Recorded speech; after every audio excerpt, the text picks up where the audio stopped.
सबसे पहले अपने भगवान बुद्ध के चरणों में नमन, संतों गुरुओं के चरणों में नमन और बाबा साहब के चरणों में नमन। आप सभी को नौ बधाई, जय भीम। मेरे दोस्तों, मेरे भाई बहन, आप सभी से मैं रिक्वेस्ट करती हूँ कि मेरे बाबा साहब को मिशन कितने जल्दी आगे ले चल सकें। तो मेरे भारत की महिलाएं, मेरी दीदी बहनी, माता समझें, बाबा साहब को कार्य को आगे बढ़ाएं, क्योंकि आज बाबा साहब नहीं होते तो हम आप नहीं होते। बाबा साहब को मिशन के लेकर हम लोग चिंतित रहें, आगे बढ़ें। और बाबा साहब के संघर्ष को कितना बताया जाए, समय कम पड़ जाएगा। बाबा साहब हम महिलाएं के लिए बहुत लड़ाई लड़े।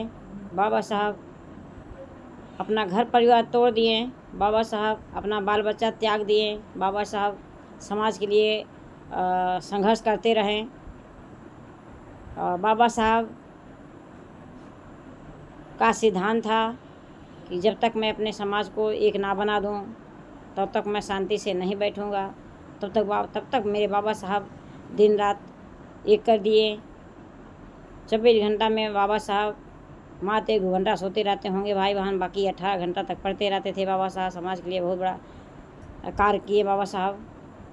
तो हम महिलाएं समझें, अधिकतर हम महिलाएं को दबाया गया था।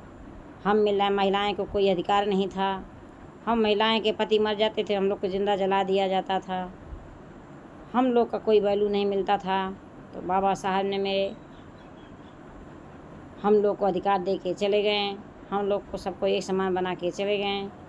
तो मेरे भाई बहन, हम लोग अपने बाबा साहब को मिशन को लेके आगे बढ़ें। बाबा साहब को आगे बढ़ाने में माता रमाबाई का हाथ था। माता रमाबाई चाहती तो पता नहीं कहाँ से कहाँ पहुँच जाती, लेकिन मेरी माता रमाबाई समाज के लिए बाबा साहब से कुछ कभी मांगी नहीं। भले फटी लुगड़ी पहनती थी, भले भूखे पेटे सो जाती थी, लेकिन बाबा साहब से कभी अपना कुछ दिल का हाल रोई नहीं। आज हम लोग हैं, अच्छा खा रहे हैं, पह रहे हैं, अपने अपने पति से लड़ाई भी कर ले रहे हैं। मेरी माता रमाबाई समाज के लिए संघर्ष करती रह गई, अपना सब कुछ त्याग दी। उन्होंने अपना बेटा औलाद खो दी, बेटी खो दी। अपने समाज के आगे बढ़ाने में मेरे माता रमाई का सबसे बड़ा हाथ था भाई बहन। माता रमाबाई का हाथ है, माता सावित्रीबाई फुले का हाथ है, ये बड़ा योगदान है।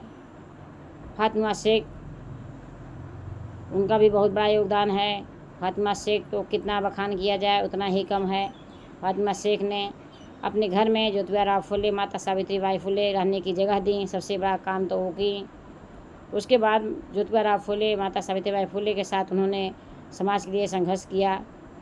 तो समाज में जितने मेरे महापुरुष आए, संघर्षों पर लड़ते रह गए। सबको एक बनाने में उन लोग का बहुत बड़ा योगदान था। तो हम लोग सबको लेकर चलें, किसी से भेदभाव ना करें। इंसान से भेदभाव कभी नहीं होता है। और इंसान का कोई जाति नहीं होती है। पशु का जात होता है, गाय गोरू का जाति होता है, इंसान का कोई जाति नहीं होती है। हम लोग एक मानव हैं, मानव एक समान हैं। बाबा साहब भगवान बुद्ध के धम्म में कि मानव एक समान बताया गया है। तो हम लोग बाबा साहब को और भगवान बुद्ध को विचारों को पढ़ें और समझें और आगे बढ़ें। और इसी के साथ आप सभी को जय भीम, नमो बुद्धाय। वीडियो मेरी अच्छी लगे तो शेयर ज़रूर करिए।